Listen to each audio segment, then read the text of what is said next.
to Tribesy Talk. Thank you for joining us. I am Rena Doyle. I'm Gail Watts. And we are co-founders of the Tribesy consulting firm. Our episode 2 today is called The Black and White of It. And it stands for isms of today. Now, this episode is particularly geared towards those who are in social justice movements, whether you're volunteering, working, however, whatever your capacity is in social justice, this episode is geared towards you. So we know that the isms are not black and white. We mostly labeled it black and white because I'm black and I'm white. And so we're going to talk about some of these isms of today in the context of those who work, right, who are doing this work. So what are some of the characteristics of people who do the work that we do? I mean, there's such a diversity of people who do the work we do, but what are maybe some of the characteristics that you find that people have in common? I think there's an ability to be reflective, self-reflective in particular, to be able to sort of question the messages that you've received, what's normal for you, why is that normal, then how are you perceiving other possibilities? So 2 really important characteristics are the ability to self-reflect. That's also helpful to figure out where you kind of are on your journey, to be able to see where you've been, where you're going, maybe possibilities of what's to come, and the ability to ask questions that get you to be able to challenge your beliefs, to be able to challenge what you see, what you hear, and what you believe to be true and normal. That's really different than someone who says, there's just some things not right in the world, and they want to go do something. They want to go do volunteer. They want to do some community service, which we heard a lot about during the Obama administration, right? Get out there and do some kind of community service. But that's not really, is that really the people who the movements find sustainable, right? Like, are those the ones that stay in it? And I would argue no. Yeah. Right? Because those folks who feel that way, they got kicked in the gut, they want to do some good things. A lot of them do not all, but a lot of them don't end up staying in the movements because it's difficult to be in these movements, right? So I find that, if I was to add on to your list, that people who stay in dealing with things like sexism and LGBTQ plus issues and all types of social and environmental issues are people who have vast networks of support. Yes. Right? That it wasn't just this feeling that they had and they got involved, that there's this vast, they have people to pull from and their own tribe, right? To get energy from, because this type of work is draining. There was a study done on people who are social justice advocates, and it actually talks about the way the brain is actually different. It looks different, it's shaped different, things like that. And I'm sure those who don't believe in social justice would probably agree that might be something happening there. But, because this is, and people say this is hard work, but for those of us, I think another characteristic, those of us who do this work, it doesn't seem like hard work.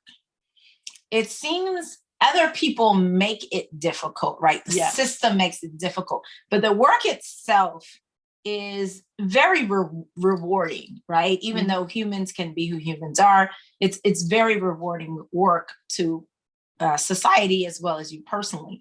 So I think another characteristic is that you don't think that the work is hard. You think getting to equity and justice is hard because of the systems that are there. But it's not necessarily hard work because it's your passion. It's what you believe in, those types. Yeah, there has to be some strong emotion or skin in the game in some way, right? That it's a value, it's a belief. You can't just do nothing kind of thing, right? Which is a little bit different than being sort of charity minded, right? Because in that regard, like you were talking about going out and doing community service and things like that, while those can have a very immediate benefit to whoever or whatever the issue is that you're working with, as well as feeling perhaps good in the moment, but lots of times those aren't about systemic change. They're like the Band-Aid on the issue, right? So in terms of thinking about, so many people in this country are hungry, right? And yet we have so much food, right? And so, yes, do people need to be fed right now? They don't care about the system. They need some food now. Yes. And so doing that work is helpful. However, we're going to always have to constantly do that if we don't change the system that allows so many people in our country to go hungry. I think one of the biggest problems with the work that we do is the systems that are already set up to make it look as if we're successful, right? That there are some real traps and pitfalls that make it look like we're successful. So, and those are still baby steps. Those are still incremental wins. But if you get caught in being satisfied with that, then the system gets to keep you. So I'll use as an example some progress that has been a pitfall at the same time. And that is these months and days that are dedicated specifically for African American month, Latinx month, Women's month, Asian, I think the month we're in right now, May is Asian Pacific Islander month. And I think we've gotten very complacent with those months. Recognized, yes, because those groups weren't being recognized before. And so we're happy they're being recognized. And we learned so much during those months. But all of those groups are the fabric of America. And so it should be something we're all learning about, all the time. And I think these months, the system said, here you go. I'll give you this bone and you'll leave me alone, right? You won't hold me accountable for what should be real justice, which is you and your group being recognized as part of the American history, the American portrait, so to speak. So I think that's a problem in this work, that sometimes we work with people that say they're in this work and they're passionate about this work, but they're very susceptible to accepting the bone. Yeah. Not seeing that as tokenism because it's better than it was, but yet it still relegates, parts of our, community to only a limited time frame, right? That's it. Yeah. Part of that may be just American culture too, right? I think it's just designed to appease. But I mean, the acceptance of could be part of the culture. And look, the system wears you down before you get to that one win. And you're so happy. And don't get me wrong, these are wins to be celebrated, but celebrated. And then, you pick up to continue the justice part of it, right? So I think that's a huge pitfall to worry about, in this work. And I think one of the biggest movements to fall into that was the feminist movement. That there were so many little bones given that made the feminist movement, I won't say women because all women are not like this, but they give the feminist movement appeasement, so to speak, in many ways. So I'm wondering, because you had mentioned that to be able to do social justice work, whatever that may be, having a large and sizable network. What if you don't? So I think this work is, that's a huge barrier to doing this work because, I describe this work as having real highs and real lows. And those lows weigh on you. And they tug on you, they pull on you, and they could pull you into a place that is not good for the movement. where you're cynical all the time, or, and we've worked with people in social justice that are very cynical. And that is a problem. That is a problem. So if you don't have a really good network or anybody to talk to about this, hopefully in either volunteering or doing this work, you will find a network. But I would say that most people who do this work don't realize the priority of finding people to support them, whether they understand it or not, people who support them in the work that they're doing. I know one of, in terms of my journey, specifically around the concept of race, trying to go home and talk to family about that just really wasn't going to go over too well, right? And yet those are the people I need to reach the most, right? Because if your family won't listen to you, why are they going to listen to anybody else, right? But that actually ended up feeling really isolating. Not feeling like some of the friends or family or connections that I'd had most of my life, that I could really share this part of me with them, right? One of the things you and I talked about is that we didn't have to do a lot of explanation. Sometimes we can just read each other's face and we just say a phrase and we know what that means, right? But yet, with somebody, your family or friends who's not doing the same kind of work and not on the same journey, you have to do all of this explanation. And even after you do that, it's not the place for being rejuvenated or supported. It just ends up being a problem, right? So for me, one of the really important things is been able to find people that I can, have those conversations with, where I can just go, I thought I was doing great and I messed up today and I did this, and they get it. I think another problem in doing this work is that some people see whatever they do in the movement as they don't have time for it. They don't really have time to put in the work that it takes to do it. And so it's separate. It's separated from other parts of your life. It's separated from your full-time job. It's separated.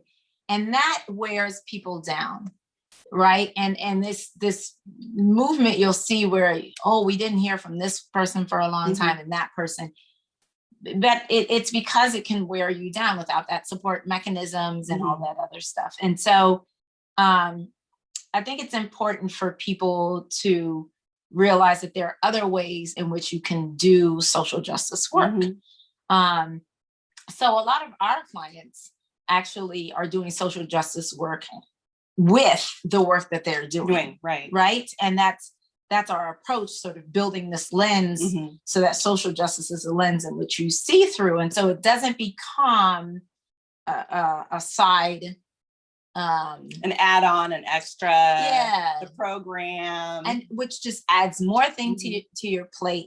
And so, if you're in social justice and you just feel like there's so much on your plate, I would recommend that you take a look at that and you break that down. And why is it an extra and not part of the work that you're doing, right? Well, we know that institutions can keep people very, very busy. And if you're very, very busy, or you're afraid of losing your job, or in fear of all sorts of things, then you might not question, you might not challenge, you might not push, you might not, you're too busy sometimes surviving. And I don't want to make it sound like it's all in or not. Right? If you're doing social justice work, that either it's your full time or that's it. There's room for whatever time that anybody can give and talk about. But I think people don't realize you can talk, and you and I do this at bars and wherever you are.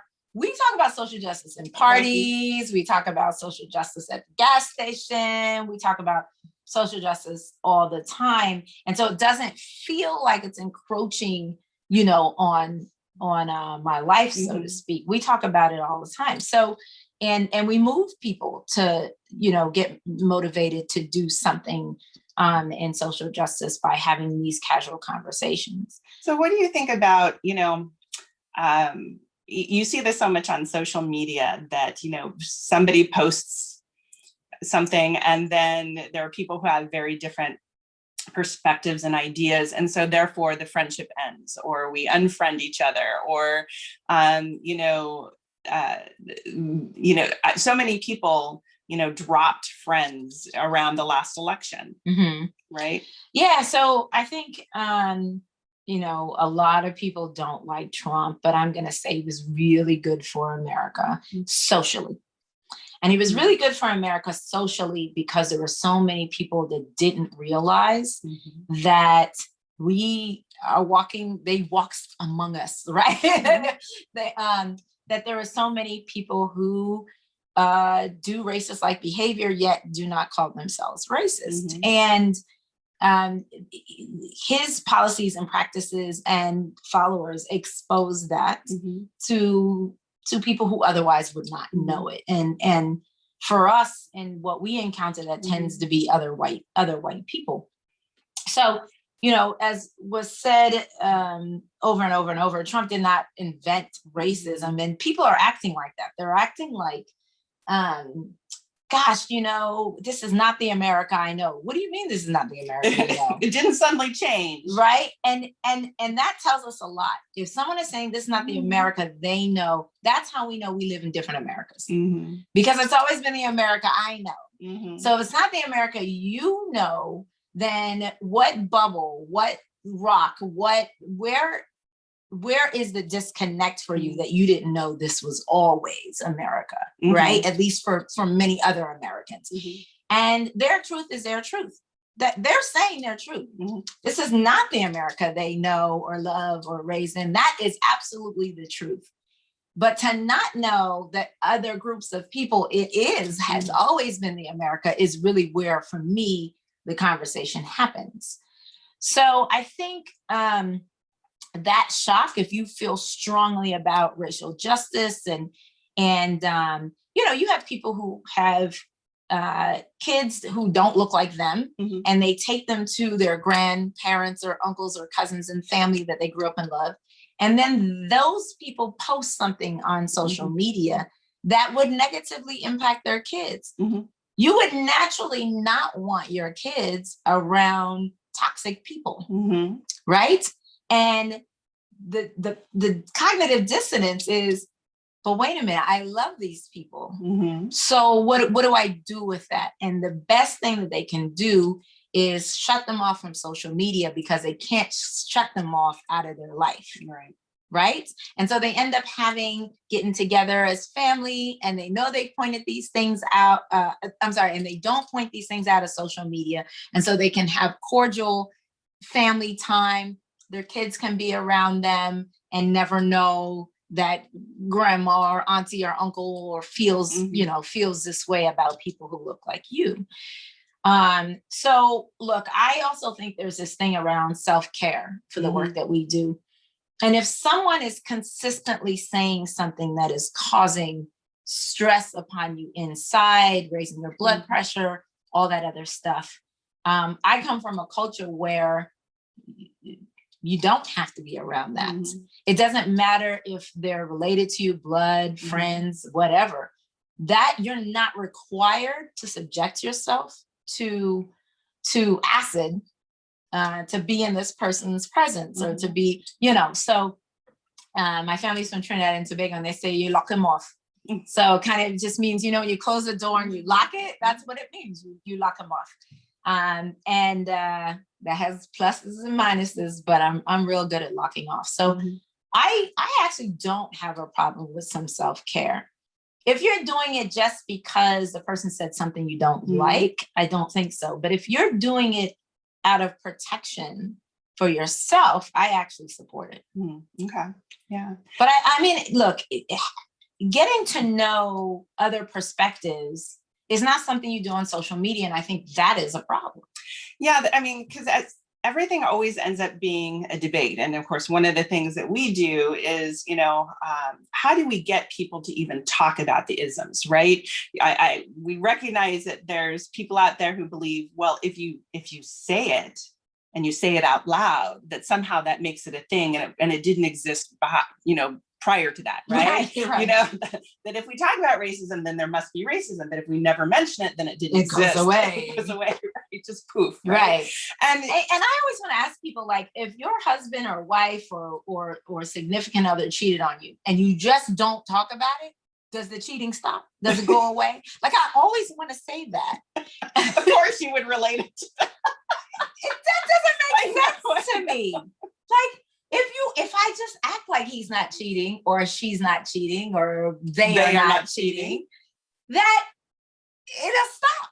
That's ridiculous. Yeah. That's not even someone that is rational at that point. Yeah. So, you know, we have to do so much work around creating environments for how can you have a conversation about all these things that you were taught not to have a conversation around. Right. I mean, all the isms, you know, and then how do you do it in a meaningful way?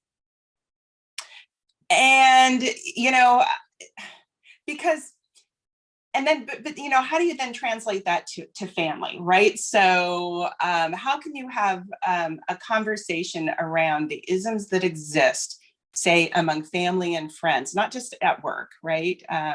But how can you, because so often it seems like, well, when we get together as a family, there's just, you know, we don't talk about politics, we don't talk about we don't, all these things that are really important to us as human beings, right? So how can you have a meaningful conversation around isms? So this is not something I relate to at all. Only because I have the most fabulous, rational, awesome family, and they're all rational.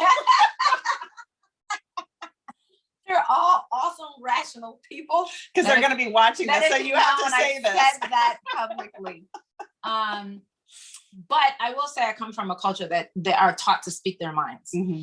And they do have a way of really looking at education, looking at data, looking at, you know, and so having conversations, even when we don't agree on particular items, we can find a way overall that we're heading in the right direction. We just may not agree on how to get to that direction. So I don't relate to this idea of having to change. You know, my mother and I don't see a lot of things eye to eye, but overall, you know, we see the similarities in where we're trying to get to. And I think, you know, just leaving room for that where you're trying to get to is not one path. And I think that's a problem in American society, that people see, you know, and we used to work with people who use the word only in a sentence multiple times. And they would say the only way, the only this, and the only, they said that all the time. Okay. And so I think that is indicative of, in this country, we do see that there's one path. And then when we figure out that path is not necessarily going to get us, we completely ditch the path for a new path. Yes. Instead of there's only a path. There's only a path. Instead of saying, well, there's some good stuff from what we did over here. Let's not throw the baby out with the bathwater. Let's take a look at these new ideas. And I think for me, that's part of the issues of being in social justice, right? That generations are now coming together to work on these issues, and they don't see them the same. No. They're not experieing them the same way. They're not experiencing them the same, and they don't see the solutions, if you want to come up with solutions, the same. And that makes me worried. That makes me worried because my generation has not been known to actively shut down Generation Z, but they did shut down a lot of older millennials. A lot. And, you know, a lot of people complain that the baby boomer generation is the shutdown generation. I'll just say that's not the way to go. But I think that the millennials, younger millennials, and these Zoomers have a lot of knowledge that Gen Xers and baby boomers do not have. And Gen Xers and baby boomers don't want to admit they don't have these social skills. And so they keep fighting to keep their social norms in the comfort zone. And in that comfort zone is a lot of oppression for many groups in this country. And, you know, millennials and Zoomers are saying, but your comfort zone is why we are where we are today. And so we need you to listen. And so that's problematic. This one path to even solving racial equity is a problem even in the social justice movement. Yeah, that made me think of, remember we were doing some work with a client, and somebody who happened to be a parent of a high schooler was sharing, my kid talks about race all the time, and brought it up as a problem that needed to be solved. Like it wasn't healthy. Yeah, it came to us and it's like, you need to help me deal with this because they talk about it all the time. And they're like, watching TV and they're talking about race. And it's like, well, and they appear to be white. Yeah, we didn't ask.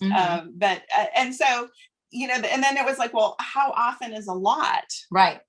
And so in her sharing of how often, we're like, that's not a lot. Right. For us, that just wasn't a lot. But that was an example of a generational perspective that, you think about for many of us who it was also a white privilege perspective, right? Because I didn't have to grow up having to deal with racism.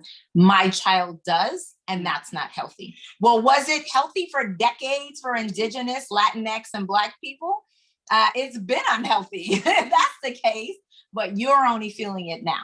But you think about, the generations previously, Generation X in particular, especially if you were white, you were taught not to talk about race, to talk about it, to say it, to name it was somehow bad. There were even songs about being colorblind, as if this was somehow possible and a good thing, right? And so if that's your generational perspective in this country, then now race is being talked about more frequently, and certainly generationally a lot more frequently. It seems like a lot when it's just, when maybe it's just more than you're accustomed to. So your normal is not that. Your normal is different. And then if you think about the fact that, for most of us in this country, it's not like we were taught the skills about how to have meaningful conversations around isms. Our high school education didn't include how do we dialogue around these things that are really important to us, and yet we have very different experiences and perspectives about. Instead, we got debate. How do you debate? Speech and debate. I remember doing speech and debate. And so I got really good at debating things, which isn't helpful if you want to understand that people are having different experiences than you. And that's really important to do if we're going to start to address sort of our, the complex issues that we're facing. As we work around this country and we talk to different people, we often get folks that come up to us and say, how did you get into this work? What do you recommend for people who want to get into this work? And I think what they're always usually asking us is, what classes do I take? What books do I read? I'm going to start a book club and we're going to all read White Fragility. and I think another barrier to whatever movement you're involved in is that people who do this work are not seen as those who are also in a journey. And so people wait until they're experts in the field, or they're looking for leaders to be experts in a particular field in order to do this type of work. Now, education helps. We're not speaking against education, but there's a big missing part in some of this. There are people who write about race and write about the LGBTQ movement and can give you great analysis about the feminist movement, and can't tell you any of that stuff about themselves because they have not gone through their own journey. And if you're going to do this work, but not willing to be self-reflective and look at yourself, then that's problematic. And you can tell those people who are in the social justice movement to tell everybody else what they should be doing and looking at, and how these systems interlock, and they themselves have not looked at it in terms of their family history, who they are, and the journey that they've been on. So another recommendation is make sure that you are willing to go through the emotion, the challenges, the disruption that you're asking other people to go through. Yeah, because so often, and we run across this so often, that people want to stay in this academic space, right? They want to they want to rely on the formal education or the formal training they've had or the books they've read and that kind of thing. And so everything stays theoretical. And it's not like that's bad, but if that's the only place you're in, it's hard to really go on this journey, because part of it is really also about the heart and the gut, not just, not just here, but your heart and your gut. Because when you look at things through the experience of, well, what if that was me, or what if that was my child or my spouse or somebody stories impact you I love, you feel it in your heart in a different way, and that generates behavior and responses in a different way. It also means that you may notice things that you wouldn't have noticed before. When you allow yourself to feel in your gut things that are, that's just not right. I don't know why it's not right, but I'm going to explore this further. Right? That helps you take you on your journey. If all you want to do is read your way out of whatever ism it is, you may find that challenging to do. One statistic that is also, I think, problematic in terms of racial justice is that most people of color have 5 to 6 white people in their immediate circle. The majority of white Americans may have one person of color in their immediate circle. I can think for you break that statistics because you have at least 2, if not more. But you have at least 2. You actually have more than that, but at least 2 in your immediate circle, and your immediate circle may actually have less white people and way more people of color. So my question for you is, how do you think that shapes you very differently than the average white person? Just having in your immediate circle people you share with, talk with, cry with, get their advice, that are people of color instead of all white people. I think what it inherently means is that I'm constantly having to see things in a different way. So I think that when you're just reaffirmed by people who have the same lived experience around, especially, or the same racial experience or the same socioeconomic experience, or combine all those things, that it keeps you in your bubble, right? But when a lot of your close friends and the people who are important to you are having very different experiences, it means literally you watch the news differently. It means that when you hear about policies or practices or things that happen, it's not just somebody got shot on the news, isn't that awful? It's like, now something that I couldn't have done 20 years ago is go, oh my God, I can actually put myself in that place and feel a space of empathy, which I wouldn't have then. Before, it would have been, oh, that's awful, that's terrible, what are the statistics on gun violence, that kind of thing. Whereas now it's like,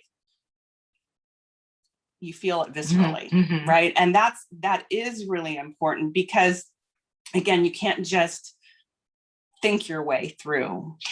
I mean, I'm sure it impacts the way white people interact with you as well, especially when they find out you're in this world of social justice, right? Because it's amazing to me when we present in front of people of color, right? When the group is mostly people of color and you announce your husband is African American, the uproar that happens in a fun and positive way. When you announce it in a white group, there's a very different response. I mean, like black and white, right? There's a very different response. And so I think when you do this work in social justice, all this leads me back to having a network of support, because I don't know how many white people you could go to and say, hey, this is the response I get from white people when I announce my husband is African American, versus a room of, melanated people. I'm not sure if you have another white person that you can bounce that off of. Maybe you do, but that has got to change the way that you think. And I think about a lot of the white people I grew up with who were white minorities, and in their adulthood, you could see they're very different. They're different white folks then many of them, not all of them, but many of them are very, very different. And they know they're very, very different because they had this for years, 12 years or more of experience of being the only white person in a space. And then they get thrown into a space where they are privileged and they can see all this. And so, you know. Yeah, I remember having a brief conversation some time ago before the murder of George Floyd, but it was about, you know, police violence, and the woman identified as white and her husband was a cop, and she was like, you don't understand what it's like to fear for your husband's life, that, you know, he goes to work, he might not come home. And I said, I get that, you know, and I said, can your husband change his job? Well, sure he could, but he loves being a cop. And I said, I understand that. I that's great. But could he change his job? Right. If you decided that just wasn't the risk you're willing to take. And she's like, yes. And I said, well, you know, my husband finds people work. So people generally love him. He doesn't have a gun. He's actually afraid of guns. And yet every day he leaves the house, I'm afraid of becoming a widow. And she's like, why? And I said, because he's Black. And he might be shot by your husband. Come on. What'd she say? She didn't have an answer for that. Quiet. She She's quiet, right? Well, that's good. I mean, because that means she might have been thinking, you know, instead of thinking of a quick answer, maybe she took that in, you know. So let's sum this up. If you're in social justice work, there are many different ways to do social justice work. It doesn't have to be full-time, but it does have to be done in a way where you're not burning yourself out. Yeah, you do. You and I know there have been many a days that we ended the day in the bar, which may not have always been the healthiest thing to do. But yeah, you having a network of folks, somebody that you can talk to, thinking about the ways in which you can take care of yourself, but also recognizing that, yeah, you're going to feel every emotion on this journey, from joy to hate to love and all of it's okay. Right? Another piece of advice, start bringing people in. Yeah. So, you know, if a lot of people are doing a little work, there's a lot of work being done. And so you don't have to be, you know, I always think about, I watch these sci-fi movies and the crusade, the person running in the front with the big, huge sword. You don't have to be that person. Your job can be maybe to get more people involved and motivated to do stuff. So you're not doing everything. We don't need saviors in the social justice movement. We need people who are willing to do work and talk to others. Any other advice? No, that's good. The last advice that I would give is to, you talked about self-care, having a network. I also think that